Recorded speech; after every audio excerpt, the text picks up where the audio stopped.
Good morning, and welcome to the Health Leaders Revenue Cycle Now online summit. My name is Luke Gale. I am the Revenue Cycle Editor for Health Leaders, and I will be your moderator for this session. The first session of our event today is titled The Tech-Enabled Front End, sponsored by Waystar. Thank you to our sponsor for making today's program possible, and to you and our audience for participating. Before we get started, I have a few housekeeping details. Our program will be about 60 minutes in length. Note that an on-demand version of this program will be available approximately one day after the completion of the event and can be accessed using the same login link that you use for the live program. To ensure that you can see all the content up for the event, please maximize your event window and be sure to adjust your computer volume settings and/or PC speakers for optimal sound quality. Next, you will find a resources list for today's webinar in the upper right of your screen. Here we have listed the webinar slide deck and supplemental resources for you to interact with. At the bottom of your console are multiple widgets you can use. To submit a question, click on the Q&A widget. It may be open already and appear on the left side of your screen. You may submit questions at any time during the presentation. However, please note that it is likely that your question will not be answered until the Q&A portion of the program.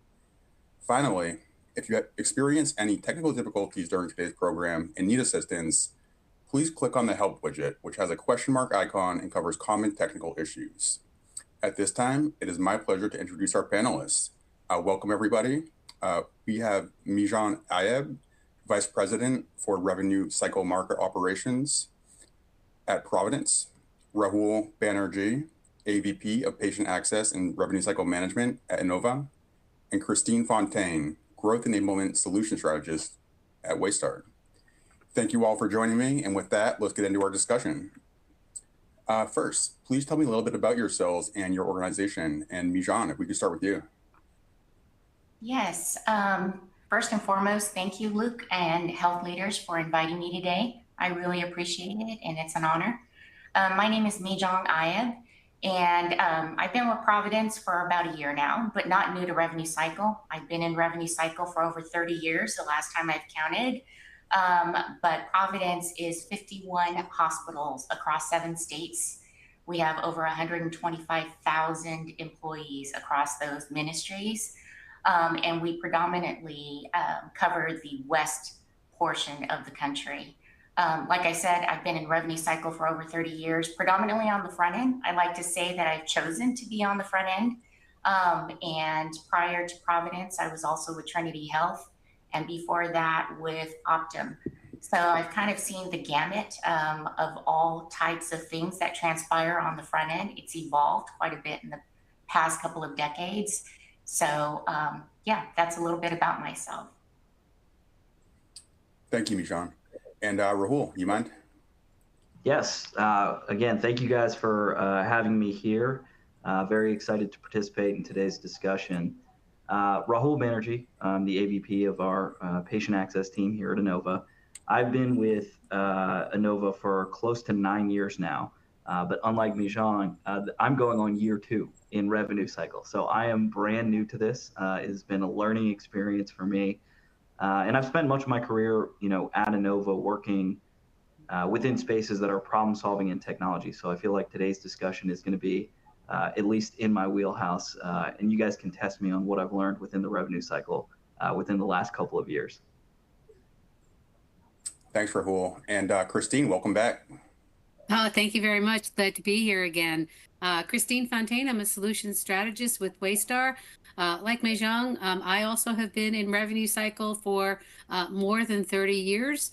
Most of my career has been actually as a provider and running revenue cycles within some major organizations.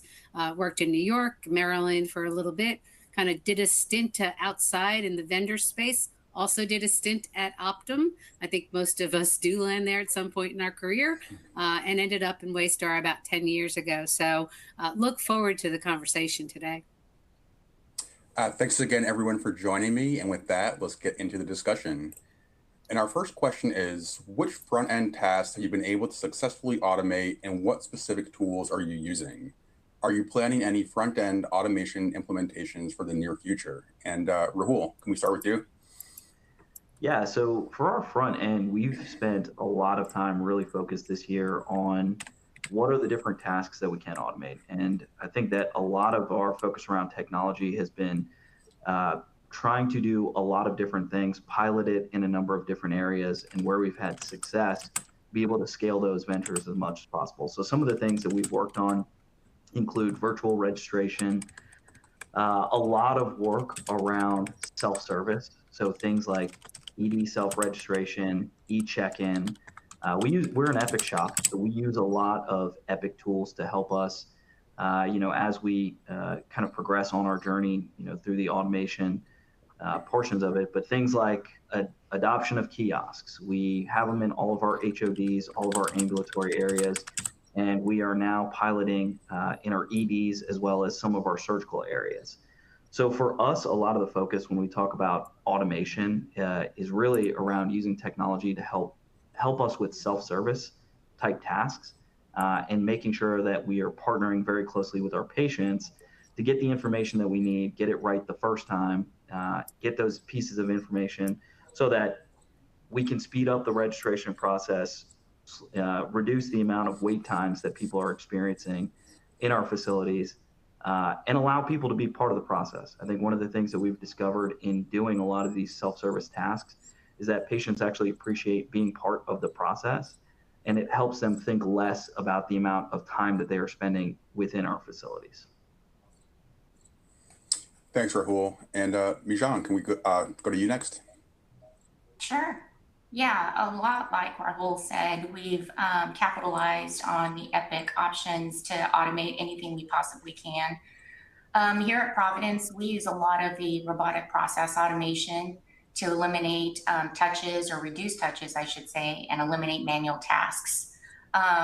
We use that all throughout the front-end revenue portion of pre-bill, pre-service, coverage discovery, you name it. We have almost up to 500 different scripts being used today within revenue cycle here at Providence. And one of the things that I can share is, as an example, is that we've used RPA to automate our Veterans Administration notification, but just not the notification process, but also the authorization process, and having that being brought back into Epic to eliminate that task for the front-end caregivers and having to transfer the information from the VA email and back into Epic. So that's just one example of how we use those scripts. What we plan for the future, we're tapping into the automated authorization component, which is extremely difficult, as we all know, with payers constantly changing their authorization policies and so forth. So that's something we're looking forward to. Additionally, we do have an automation team here at Providence that is amazing, that we get to strategize with, and they monitor our scripts and RPA to ensure that it's functioning as designed. But also they're looking into AI capabilities, exploring it through some vendors that they're working with to determine how that can be implemented and utilized on the front end. Thanks, Mijang. And Sure. Christine, what are you seeing across the industry? Where are your clients having the most success automating? Basically, what I experienced when I was at a provider, and also what we're seeing in the industry today, is, again, everybody wants to do as much automation as they can. They want to use as much Gen AI as they can. I think today we're talking about more of an automation perspective, with the future being more of an autonomous revenue cycle per se. Never thought I would ever say that word, to be honest with you, but I think that's where the industry is going. But certainly looking at things like the eligibility and benefit verification, and basically driving by exception, right? I think we recognize that we can't change every account.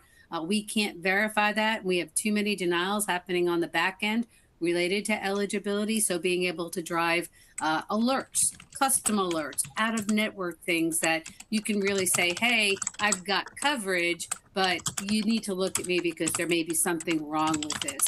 Automating coverage discovery. What we've seen in the past is that we get a denial, patient's not active during the RTE perspective, and then they have to go look for coverage, sending it to a coverage discovery vendor that basically is going to fish for coverage.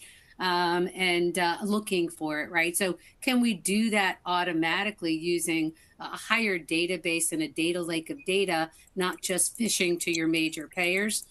And then certainly authorization, right? So I recall the days that my staff was looking through provider bulletins, checking payer websites for every account where, we needed to see if authorization was required, yes or no. They got it wrong a lot of the time. They thought they knew their rules. So really using now today intelligent authorization automation, right? So being able to handle more complex prior auth scenarios, medical pharmacy, documentation gathering and submission, really being able to use that tough and making, again, as much as, exception based as possible. So I think future state, the front end is rapidly evolving from transactional automation, right? So we're going to check those transaction, even if it is exception based,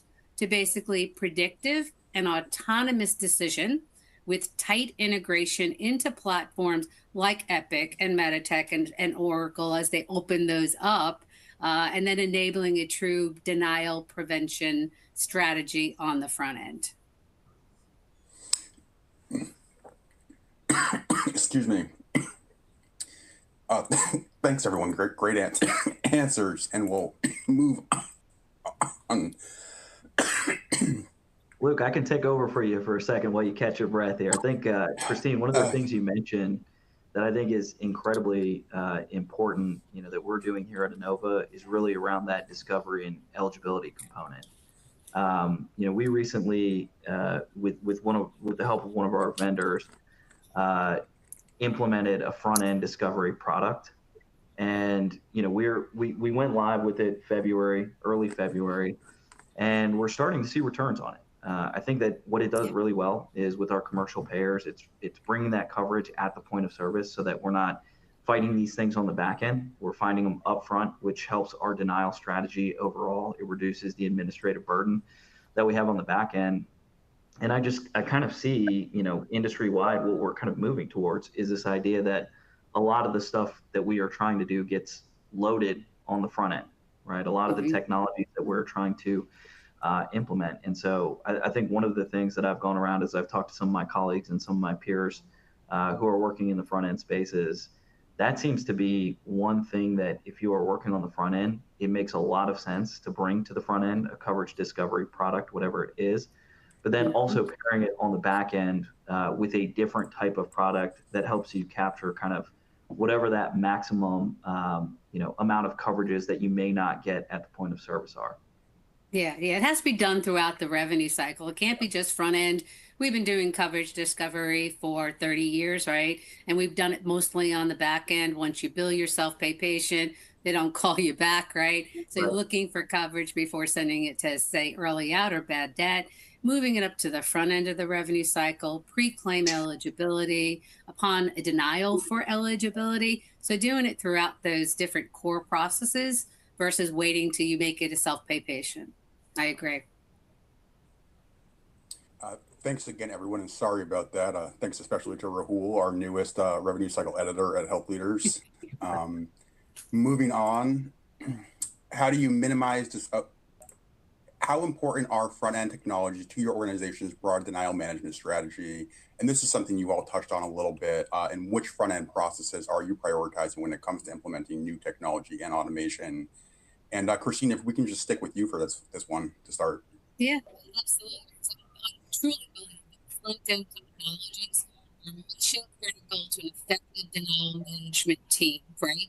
And I also think that you have to have the right team there, right? I had my front-end people were paid less than my back-end people. Well, all my good people kept on moving back to the back end. I'm like, okay, that's got to stop. I got to keep those people up front to avoid those denials. So again, eligibility denials are so absolutely, able to be reduced, right, by doing with the right technology, real-time verification, those types of alerts.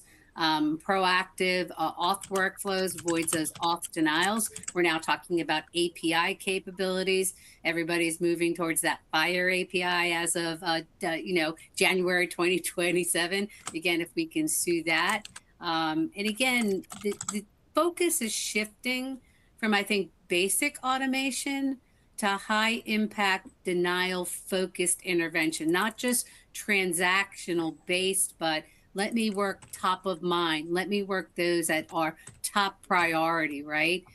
Making sure you're embedding payer specific rules directly into scheduling workflows, and also not being necessarily a static, right? Looking at actual outcomes, right? That's where that, large learning models come into play. That's where Gen AI is going to come into play, because if you find out that you're always ordering X MRI, but you always do Y MRI, getting those types of alerts that says, hey, this got denied, and proactively giving alerts that say 90% of the time you're doing XYZ, you need to do something else beyond that. So, again, we talked about coverage discovery, financial clearance, and patient segmentation, right? So being able to use an analytic, and we've done it on the back end a great deal with respect to, using will the patient pay me to segment and try to collect.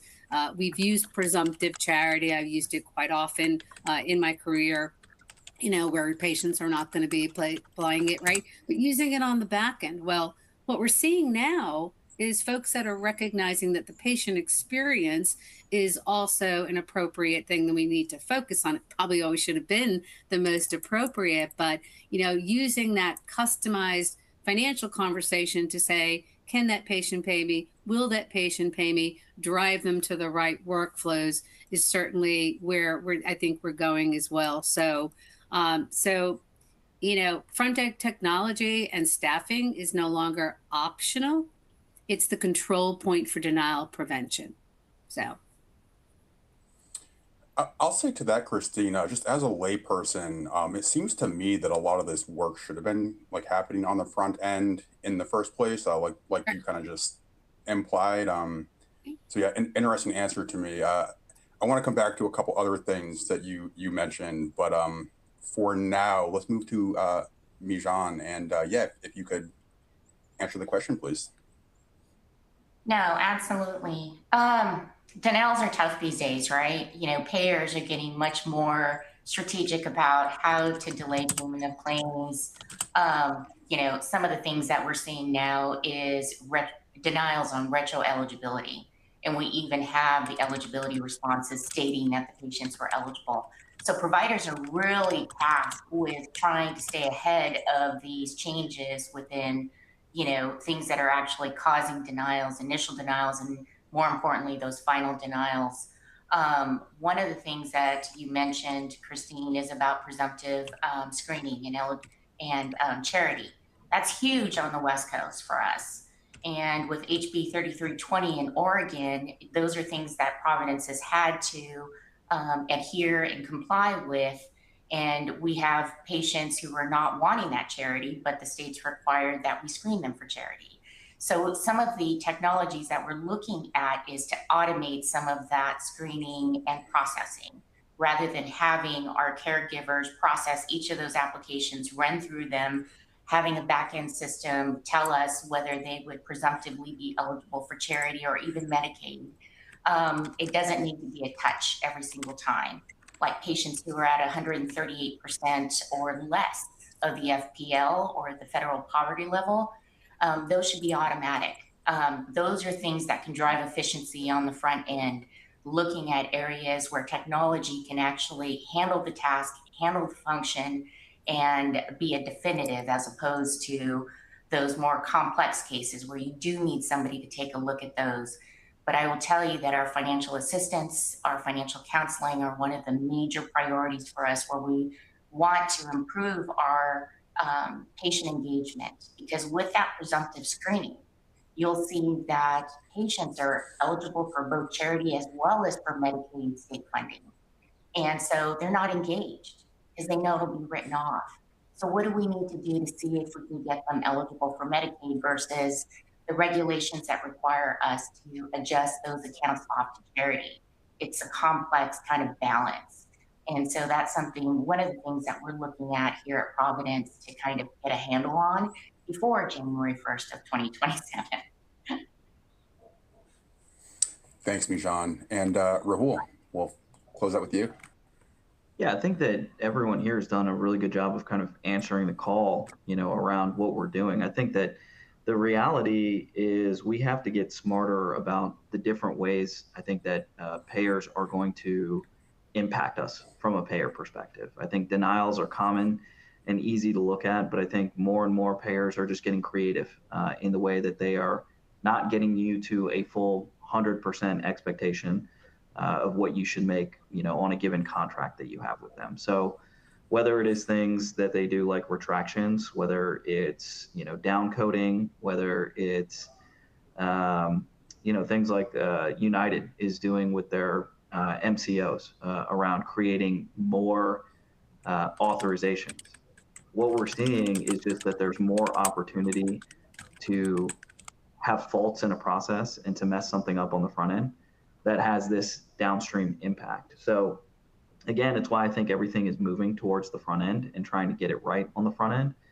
And I think some of the things that we've looked at and that we've kind of kicked around, are really in the realm of how do we get paid, and then how do we get better at automating the stuff that we should be good at. I think the thing we haven't really even talked about yet is like patient estimates. I think where patient estimates is going in the future, has a lot of implications for what health systems are going to be responsible for, whether your physicians work within your health system or whether you do a lot of work with community providers. But being able to automate those estimates, being able to get those estimates right, and being able to, deliver what you think is, transparency, to your consumers is a really important part of that strategy. I think, the conversation that Christine was having at the very beginning around segmentation, I don't know that we've done a lot of work in this area, but bringing that segmentation to the front end to help set up prompt pay discounts, to set up payment plans, and to do things like that I don't know that a lot of health systems have invested in yet, are things to think about. Because if you have, if you have, patients that might be tougher to collect on the back end, what is your opportunity on the front end from a prompt pay discount perspective? And then if you have patients who are good at paying on time, how does that sliding scale look for those types of patients, right? And that creates a whole different customer experience that you're talking about.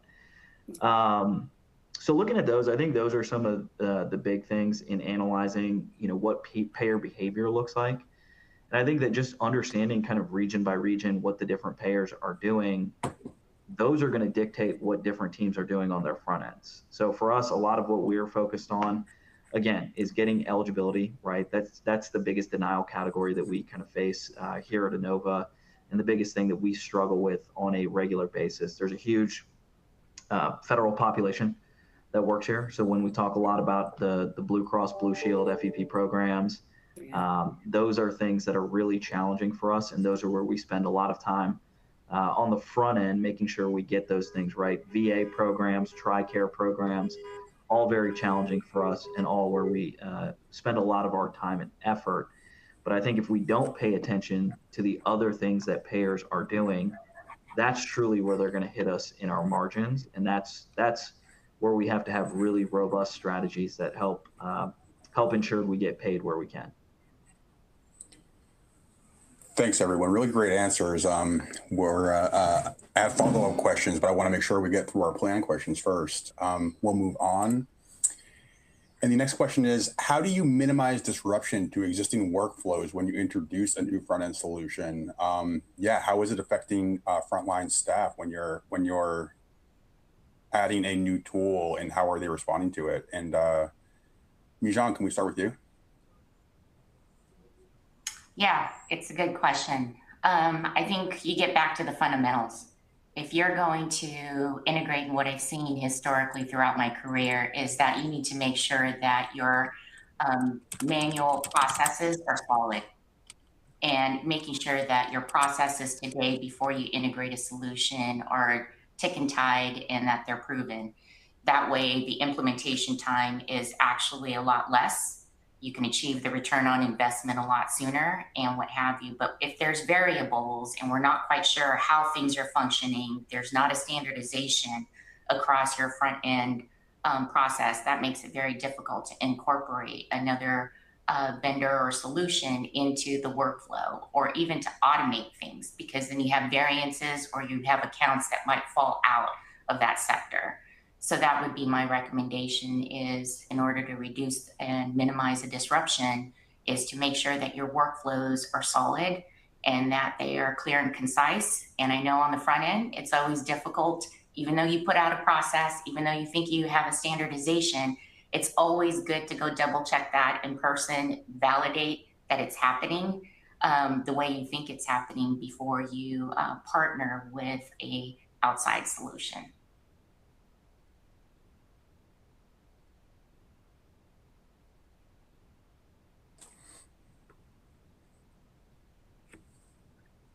Sorry, I think you're on mute there, Luke. I didn't quite hear you. Didn't hear me. I saw you nodding along at the end there with Mijan. Anything to add? Yeah, I mean, it goes to my own personal framework. I'm a continuous improvement person. You know, an industrial engineer was my degree, and you know, for me, like the idea of stakeholder interviews, observation, and data analysis are kind of like the holy trinity of how I do a lot of like project management, or how I've done a lot of problem solving in the past. And so hearing you know, talk to, you know, seeing how the process works, is it really what they say they're doing, you know, and then thinking about the scalability of adding technology on top of that is really important as we look at it. For me personally, I'm a big fan of just test of change in small places and making sure that we have good change management processes in place. I think what I've learned in the revenue cycle space through this past year is that change happens very quickly. And oftentimes what we teach our revenue cycle team members is they learn off of tip sheets, which are kind of the worst way to learn a new process. And every week we have new tip sheets that are going out, you know, in new learnings. So I think, you know, for us, when we talk about things that we want to implement, we spend a lot of time on the change management. You know, we're really working with our frontline team members to explain the technology, explain what we're attempting to do, why we're doing it, and then what we expect the outcome to be. Just this week, we went live with our next set of kiosks, going live in our ED spaces and in our surgical check-in. And we found within 6 patients, it wasn't working as expected. So we went back, as Mejan said, we went back to our manual processes, things that are tried and true that we know work.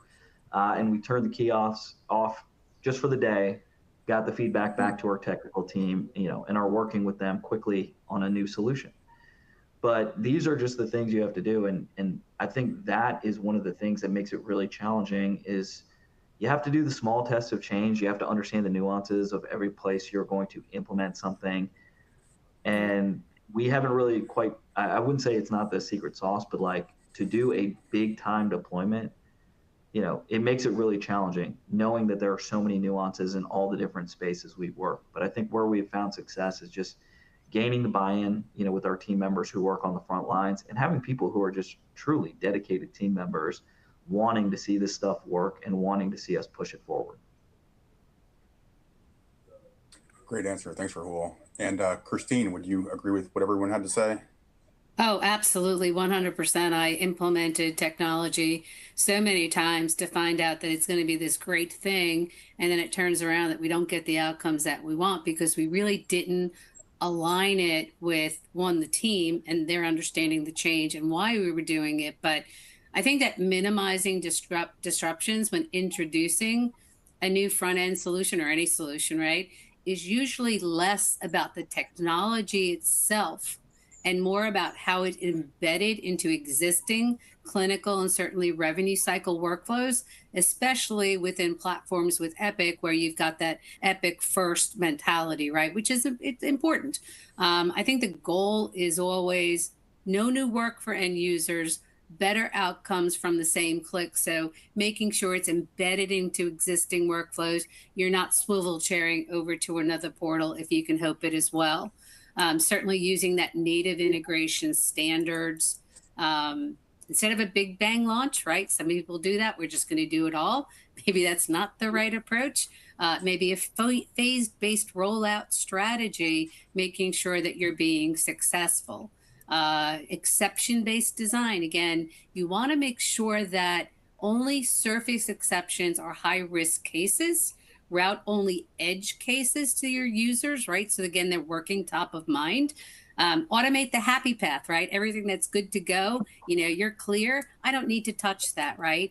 Raul talked about using like predictive analytics to drive that conversation. Well, if I have a patient that I know is always going to pay me, I don't need to work him. So route the happy path, if appropriate, down that. If I don't get it, that's okay. And again, I think the bottom line is the key to minimizing disruption in any technology implementation is, again, to hide the complexity behind the existing workflow, automate the default path, and again, only surface exceptions, right? So I think that's where we need to go. Thank you, Christine. Thank you, everyone. Great answers again. And the next question is, how are you tracking KPIs to measure the success of new technology, and which KPIs are you tracking? And I'll pick on Rahul here. Rahul, you've talked a little bit about the self-service tools that you've been working on at Inova. And so, yeah, how are you determining whether these new tools are effective, and what are you trying to solve with them? Yeah, so I think for us, whenever you're putting any of these technologies that are out there, particularly in the self-service field, I think of it like a math equation where you're just trying to get usage out of what your different segments of the population find comfortable. Not everybody may be interested in going and standing in front of a kiosk and typing in information, but they may be very comfortable using their phone, logging into MyChart, filling out an e-check-in form or doing an ED self-registration, right? So when I talk to our front end team about this, and when I talk to other colleagues of ours, really what I'm trying to say is that for every self-service tool we implement, we're trying to see incremental change in patient behavior that helps lead us to a decompressed registration state, right? Just so that we don't have lines building up in any type of registration. I think our goal is to never be the bottleneck for any of the work that is done. So when we look at ED self-registration, we had to take a really hard look at the technology in and of itself and how Epic set it up foundationally. One of the things that we found for the way that we operate is that where the triggers were initially set up within the ED self-registration didn't really work for us in terms of making sure we could get it to patients quickly and that we could reduce the patient's thinking time while they're waiting in an ED. Right. What we wanted to do is we wanted them to be preoccupied with filling out these forms while they were waiting for our first look or waiting for the triage team to get to them. And so we wanted to move that trigger further up in the process. So we do like a mini reg. We get them the link to the self-registration so that by the time they're sitting in the waiting room in the lobby, waiting to be seen by triage, they can start to fill out that information. And it feels like triage happens a lot quicker for them. So in that space, we have across all of our facilities, I think for eligible patients for an ED self-reg, we do about 60% in that space.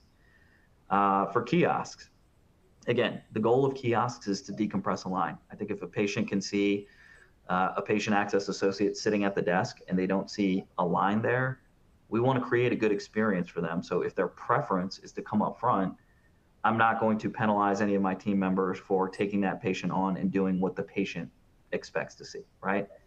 But when the lines get long, it should be, if you feel comfortable, you can get to the kiosk, complete your registration, and then have a seat and you'll be on our board. So there, we're looking for anywhere from like 40 to 60% usage. And we have some of our facilities, honestly, we have one facility in our imaging, they send every single patient to the kiosk, and the patients have not had a single problem using them. Wow. So with tools like that, and then things like e-check-in, like I said, it is the sum total of how we are using all of these different products to create a better experience to meet the different segmentations of patients that are out there.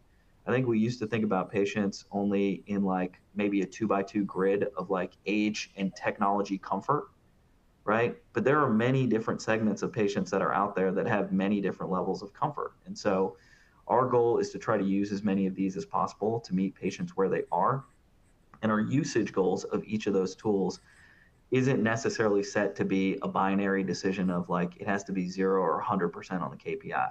It's that the sum total should sum up to a better patient experience for our patients and an easy experience for our patients. So we look at things like how much time did they spend using the tool? We look at items like did they get through completion without getting kicked out of the process? And we are constantly evaluating all of those reasons to see if we can make the process faster, if we can make the process easier, and fewer screens in total. That's our goal. Great answer. Thank you, Rahul. And Mijan, can you give us an example of a technology that you've been using at Providence, and how are you tracking whether or not it's been successful? Yeah, those are good examples, Rahul. I would have to agree with you on the e-check-in. And, it's just funny thinking back through the years about the tasks that we used to do with people, and now how technology has actually advanced that. Now patients, we have the capabilities to offer them self-service. And we have also found that they actually prefer that versus having to return a phone call and what have you. So we also leverage things such as that here at Providence. One of the other things that I can share is that we've worked really hard to build the patient transparency and trust through our estimations. And this is something new that I've not really seen quite prevalent in the prior gigs that I've had, is ensuring that we can produce both an HB and PB estimate for the patient. So we track things like how quickly those estimates are being finalized, who has access to modify them, how accurate are we in our estimates in comparison to our 835s or the claim adjudication. Those are things that we, Providence has focused a lot of effort and time in. We provide quite a bit of estimates to our patients, either through, you can push them through MyChart, or you can provide them directly either through the pre-service process. And this gives the patients that the information on what they could potentially owe, but also gives them the knowledge to make the choices about their healthcare. Adding to the importance of that patient experience. We're not here to make those decisions for them. The patient has a right to know what potentially, not only from a clinical perspective, but from a financial perspective, and then decide how they want to proceed. But our estimates, we are probably close to about 88% in alignment on accuracy with the actual claim adjudications, which is not something I've typically seen, and which is fantastic. But it improves our patient transparency on based on what their insurance is saying, what they could potentially owe. And I think that's critical today with No Surprises Act, all the things, all the Consumer Protection Acts and what have you. That is a critical point for us here at Providence. Really great answers. Thank you, Mijan and Rahul. Christine, do you have anything to add? Basically just overarchingly, when we onboard a new client, or when I actually implemented new technology, you had to have an ROI, right? So you had to have your KPIs to measure, and every automation must show measurable impact on denial reduction, productivity, or cash acceleration. So we typically start with what are your baselines? Where do we want to get based on, performance and expectations from prior clients? What have we seen in the past? Because you don't want to put this pie in the sky SLA out there that you're going to get to, XYZ, when that's not what we've seen in the industry. So really measuring the outcomes effectively. So what is your denial prevention KPIs, like first pass denial rate, preventable denials, eligibility related denials, front-end operational efficiency, so where automation is actually reducing manual work, so manual touches per registrar, eligibility verification auth rate, coverage discovery hit rate, certainly your standard financial impact KPIs, which I think these really kind of show how are we improving on the front end, like cost to collect, write-off reduction rate, bad debt reduction rate, work performance KPIs, quality and data integrity, if you're tracking registration accuracy, payer match accuracy, and then just making sure that we're operationalizing all of those KPIs. And, you don't just measure automation usage, you want to measure denial shift left, right? If front-end technology is working, denial volume should decrease before claims are ever submitted, just not move downstream. So, you want to do fewer denials, less manual work, faster cash, and a higher automation adoption. So I think those are the metrics you need to check to make sure, is my workflow successful? Are we using it effectively? Thanks, Christine. We have about 20 minutes left. I want to remind the audience that we will have a Q&A session towards the end of the program. To submit a question, just click on the Q&A widget. It may already be open and appear on the left side of your screen. I'm not sure we'll make it through all of our planned questions, but we'll do our best. And moving on, how significant are the cybersecurity concerns around digital front door tools? How are you addressing these concerns? And Christine, let's start with you. Cybersecurity concerns are very real, and we've encountered the issues that happen with that. But I think particularly related to digital front door tools, when Raul talks about, patient, self-service and all that other stuff. But these solutions sit at one of the most sensitive points in the healthcare ecosystem, right? We're talking about patient identity. We're talking about insurance data. We're talking about financial information, and then certainly clinical scheduling, medical access, right?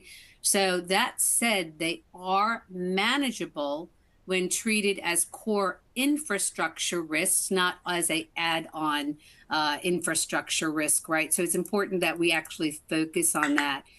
So you want to look at high value data exposure, again, your PHI, your financial data, your credit card tokens, are those all secures?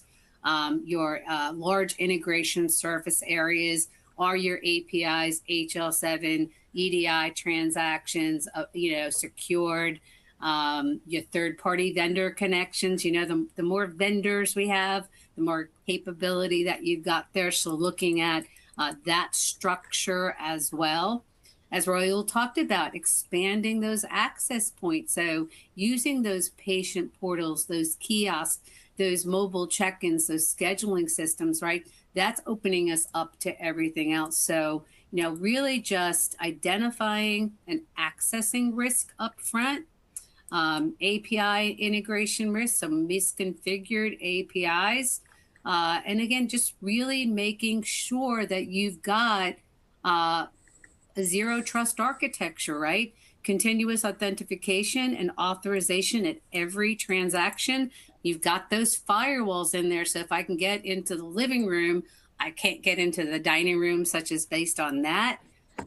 Certainly your data protection standards, your SOC 2, annual penetration testing, continuous monitoring, all the things we've talked about over the last couple of years, that where we really need to do that, they're high, we need to be concerned about, but they are manageable when organizations treat digital front door tools, again, just as they do core clinical financial infrastructure, and then they enforce zero trust and least privilege, plus again, strong EHR native controls, again, rules-based organizations.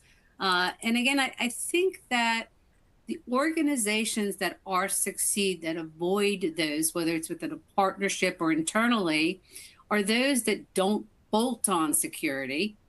They embed it into every eligibility, registration, and financial clearance transaction from the start. That's what it is. Thanks, Christine. Great answer. And we'll move on to Mijan. How do you feel about what Christine just had to say? No, those are all excellent points. From a technical perspective, and cybersecurity is probably one of the things that keeps me from sleeping at night, right? Because we are very apt to be down for, excuse me, a couple of days. We're used to regular downtimes, but to have a cybersecurity breach means that we could be down for months. And so those are the things that healthcare systems need to plan for. And I think like we really don't think about how long that could take, but then additionally leveraging and understanding how do you bring those tools back up when it is safe to turn everything back on. And then the recovery time. You know, if you think about it, if you're down for a month, how many encounters are you actually processing? It's going to take probably just as long, if not longer, to actually reconnect all of your tools, whether they're bolt-on, embedded, and so forth. So one of the things that in our review of the business continuity plans or your emergency preparedness is to really look and partner with your vendors on what their business continuity plan is and making sure that we're aligned and that the timelines will meet the healthcare providers' needs and what have you. And that takes a lot of work. I mean, how do you coordinate with every single vendor you might work with, including Epic, in regards to recovery from a cybersecurity attack? So not a really good answer, but things that we are actually looking at and trying to solve for, but it's a problem that we're all concerned with, I'm sure. I think it was a good answer. Rahul, do you have anything to add? I'll briefly add, I think both panelists did a great job here of talking about all the risks and all the things that are real concerns. I think that healthcare organizations have. It's actually really timely, this question in general, because Inova is actually setting up a number of different tabletop exercises where specifically focusing in two parts of our revenue cycle with both the front end and our HIM team specifically doing exercises around what downtime looks like and doing it in a way that it's not just the what if we don't have power for a couple of days? It's the what if we're 30 days without access to our systems? What does that mean for how we track things like authorizations, patient information? How do we make sure that patients are even just still safe within our facilities as they move through our facilities? So again, real concerns, real systems that can go down. And I think that what is important for every other health system that's out there is that they start thinking about what those business continuity plans are and how they get through those exercises and what questions they come up with around things they may not have prepared for. Thanks, everyone. This has been great. Really great discussion. We unfortunately will not have time to get through all of our planned questions because your answers have just been too in depth, which I like, but I have some more questions I did want to ask. But we will move on to the Q&A portion of the discussion. We have one specifically for Christine. When prior authorization is automated and the claim gets approved and paid, who audits whether the payment actually matches the contracted rate? The audience member asking this question finds that underpayments on authorized claims all the time. Does Waystar track that layer? So payment variance is something that many providers are challenged with.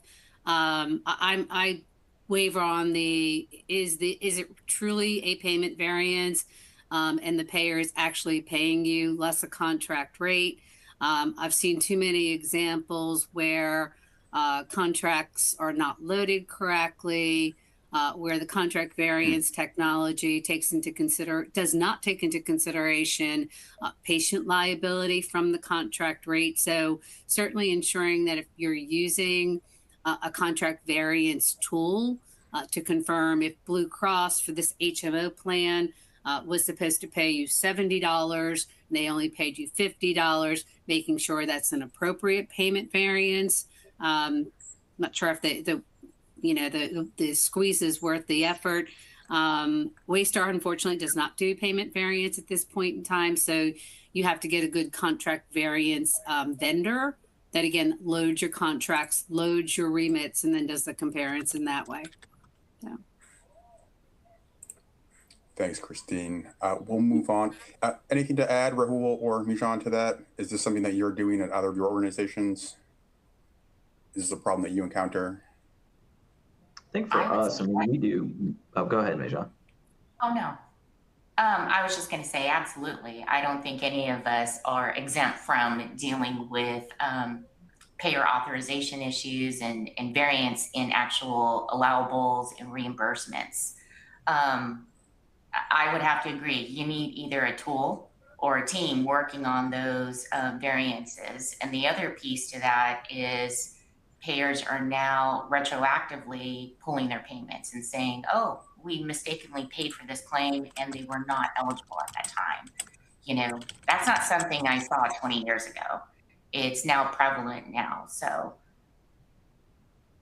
yeah, we have a team that works on it specifically. And speaking to the retractions, we actually just got one that was 6 years from 6 years ago. I think it was from Aetna or something like that. But yeah, they wanted to take back a claim. And we're talking about, you know, it's like just a bunch of paper cuts, right? Like we're talking low dollars. We're not talking like the huge retractions that we had seen in previous years.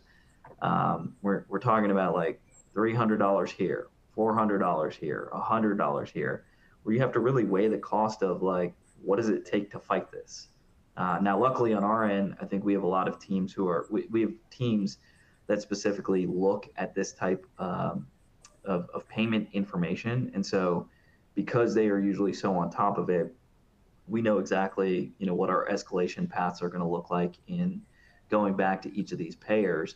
But I find it to be more and more common that we're seeing these situations that, you know, wasn't even hearing about this really as much maybe a year and a half ago. Thanks, everyone. Again, great answers. Moving on to the next question from the audience. What front-end automation strategies are being explored to anticipate patient needs before they reach the registration desk or check-in stage? And Rahul, do you want to take a stab at that one? Yeah, I mean, I think what we talked about earlier is like, it's not only just meeting the patient's need, it's like, what are the things that we need the patient to have done prior to them coming there? So for organizations, I think we're seeing a lot of people implement things like financial clearance to help reduce the number of no-shows that you're going to have, to help reduce the financial experience that people might have when they show up day of and they get a bill there, and you have a front desk person who's trying to explain the bill to them while also managing every other patient that's walking through the door. When we talk about, you know, the needs of what our patients are, those could vary dramatically across the different groups of people that we have coming to our facilities. So I think what we are trying to do is streamline the experience between the point that you schedule the appointment and the day you show up for your service, so that by the time you walk in the door, you feel like you're squared away and the only thing you're really worried about is the clinical care that you're going to receive. And I think there is a lot that happens in between the time of scheduling and registration that makes it a big enough job that you have to really think about it pretty deeply in terms of what you want that experience to be. For us, when we talked about financial clearance, we got actually a lot of our examples from the clinical team.